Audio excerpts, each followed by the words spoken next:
Hello tout le monde, j'espère que vous allez bien, c'est Kevin, bienvenue dans ce nouvel épisode de Crypto Time sur la chaîne de Fire Invest. Aujourd'hui on va revenir ensemble sur ce qui s'est passé cette semaine, regarder un peu les news macro, voir ce qui peut t'attendre sur les marchés, les niveaux clés à surveiller, ce qui est plutôt encourageant et ce qui au contraire mérite que tu restes prudent. C'est parti.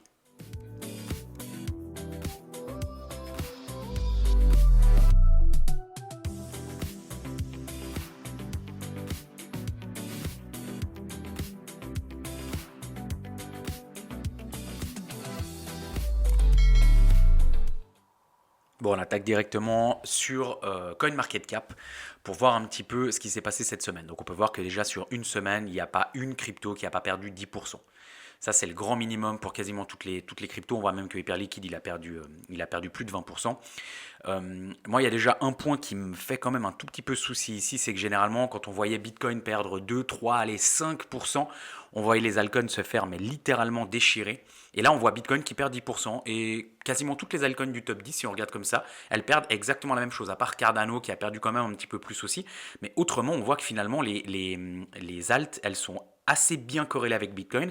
Et ce qui me fait peur quand même pour le moment, c'est que même que là, on est dans l'extrême peur, j'ai pas l'impression qu'il y ait un énorme mouvement de panique. Tout le monde qui dit on rachète le dip, on rachète le dip. On va le voir plus tard aussi sur CoinGlass. Il y a énormément de gens qui longuent et qui essayent de choper le bottom en fait. Et en fait, j'ai vraiment l'impression que les gens se disent ok, bah on est juste dans une correction de marché, bear trap, bear trap, bear trap. Ça va repartir à la hausse. C'est fondamentalement ce que je pense aussi ce que j'espère, hein, pour être franc avec toi. Maintenant, il faut quand même qu'on fasse vraiment gaffe parce que s'il commence à y avoir un vrai mouvement de panique, peut-être que Bitcoin il va encore perdre 10-15% sur son prix actuel, ce qui est déjà énorme. Et ça ferait qu'il perd des niveaux hyper importants qu'il faut clairement tenir, sur lesquels on est maintenant et on va aller le voir pardon, après sur TradingView.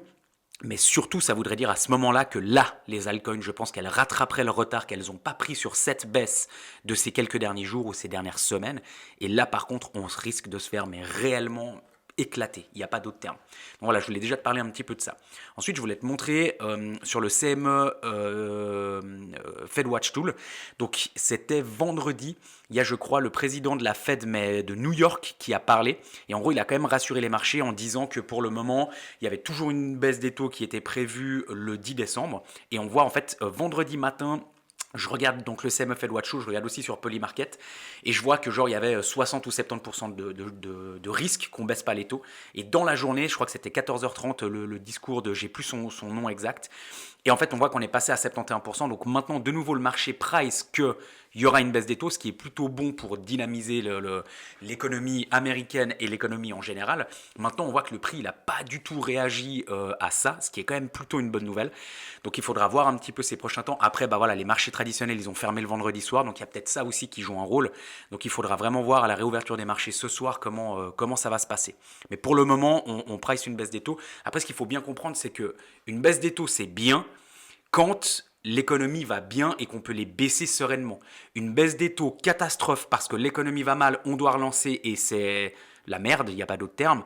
Là, c'est pas bon du tout. Là, ça fait stresser les marchés aussi. Donc c'est peut-être ça aussi qui, justement, ce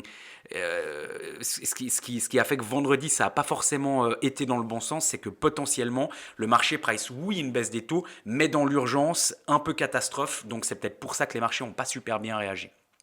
Maintenant, j'ai envie de te montrer donc sur CoinGlass, ça c'est une carte thermique des liquidations tout simplement. Donc on voit qu'on a énormément de liquidations à revenir chercher plus bas.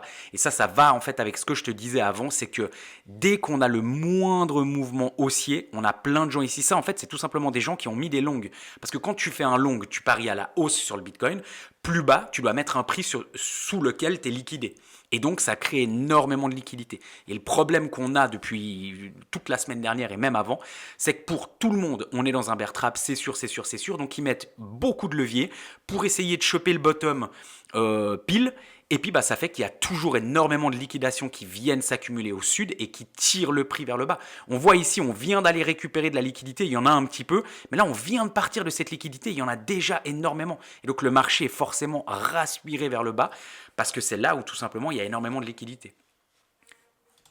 Après, j'aimerais te montrer aussi au niveau des ETF. Donc, on a eu énormément d'outflow, hein. On a presque fait un record ici à 903 millions. Je crois que le record, c'était là, on avait passé le milliard. C'était au mois de février, si je ne dis pas de bêtises. Voilà, 25 février, on avait passé le milliard d'outflow.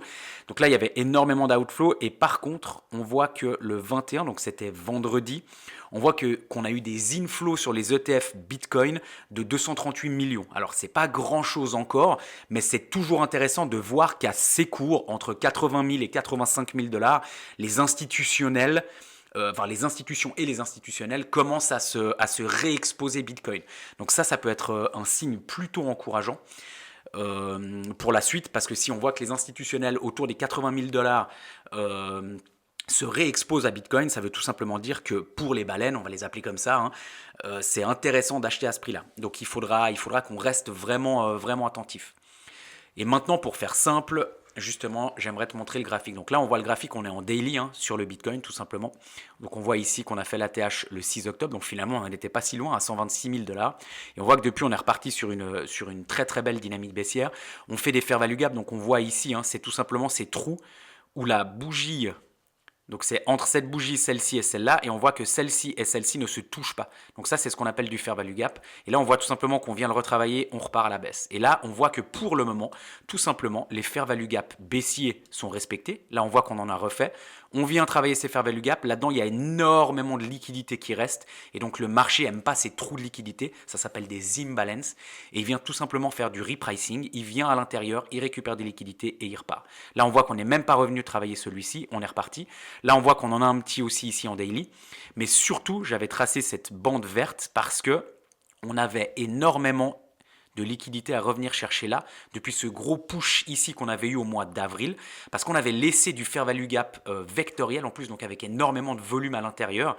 Et là, on voit tout simplement que le marché, il est tout simplement revenu retravailler cette zone. Okay, et là, alors, je vais te l'enlever pour te montrer comment le tracer. J'ai aussi tracé un Fibonacci, donc on vient tout simplement ici sur l'outil, on vient sur ce point bas ici, on vient sur ce point haut là, et en fait le prix très souvent, quasiment tout le temps, il vient travailler la zone des 0,618, 0,786. C'est la zone de rechargement, tout simplement. Et donc, en fait, on peut voir que très souvent, cette zone... Alors là, là on est en daily, on a l'impression qu'on a lâché cette zone, mais c'est quand même un petit peu plus parlant en weekly. En weekly, on voit tout simplement que pour le moment, on n'a pas craquer cette zone parce qu'il faut que ce soir, donc c'est weekly, donc c'est semaine, donc ça clôture le dimanche soir, il faut que ce soir on clôture au-dessus des 85 498. Donc on voit que pour le moment on est à 200 dollars près. Donc ça va être très important de voir si on casse ce point ou pas, parce que c'est celui-ci qui à chaque fois nous sert pour rebondir sur le Bitcoin. Et donc là on est vraiment sur des points vraiment très importants. Maintenant, si ça casse, il y a quand même encore énormément de liquidité à revenir chercher. On peut le voir ici, hop. On peut le voir ici, il y a énormément de liquidité encore ici qui s'accumule. Ok. Donc, tac. Ici, là, il y a encore énormément de liquidité parce qu'on n'est pas venu chasser. Ça, c'est tout simplement le plus bas qui nous a donné tout le push pour aller atteindre les nouveaux ATH en début d'année. Et là, on a aussi énormément de liquidités à venir récupérer. Maintenant, si ce niveau-là, il craque, alors là, ça va être plus compliqué parce que ici, on a encore un tout petit peu de fair value gap qu'on avait laissé avant de partir sur ce mouvement.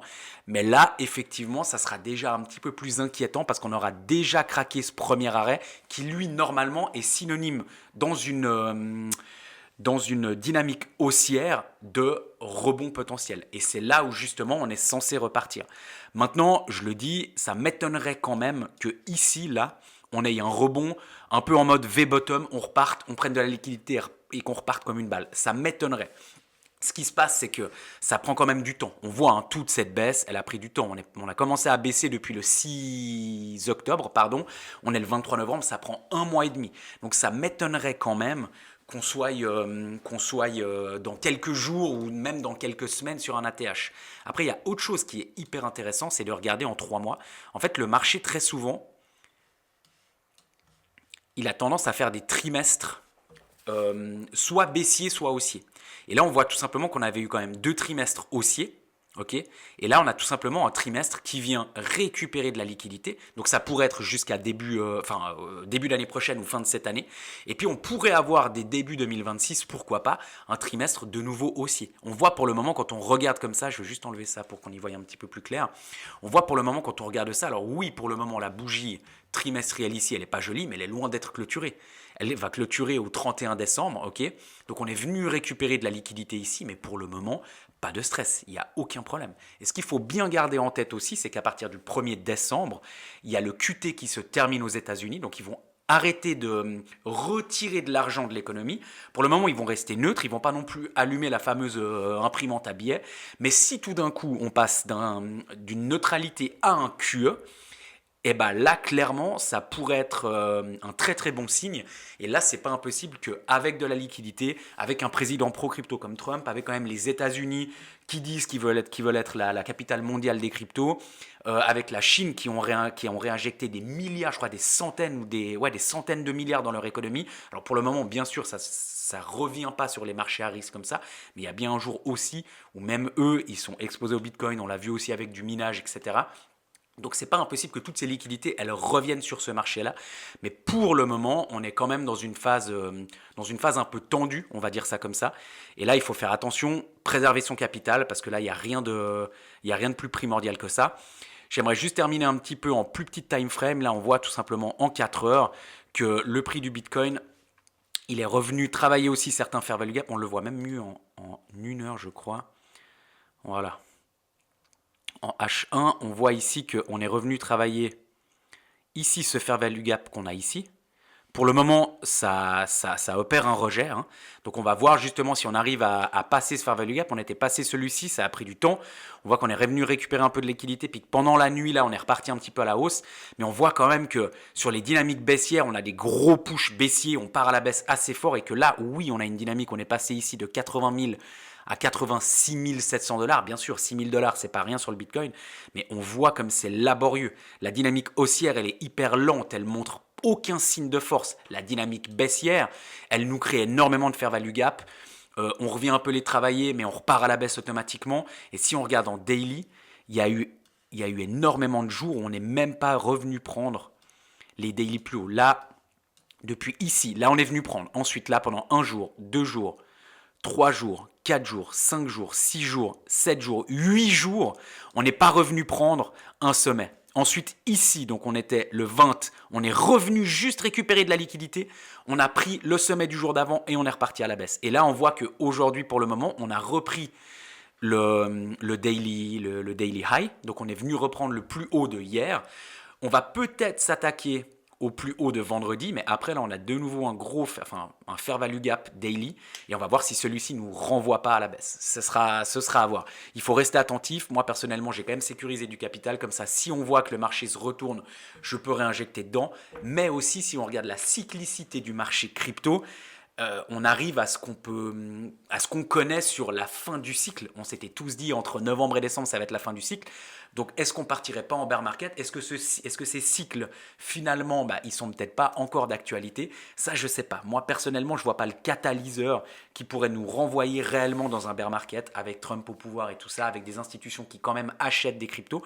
Mais on n'est pas à l'abri que cette aura de cycle et ce fonctionnement de Bitcoin fonctionne malgré tout et qu'on aille 2026 baissier et que ça reparte tranquillement en 2027. C'est pas ce que moi je préconise, mais c'est clairement un scénario que je garde en tête.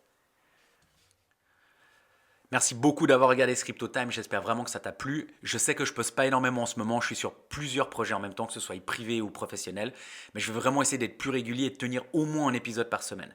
Si t'es pas encore abonné, fais-le maintenant parce que pour toi c'est gratuit et pour moi ça compte énormément.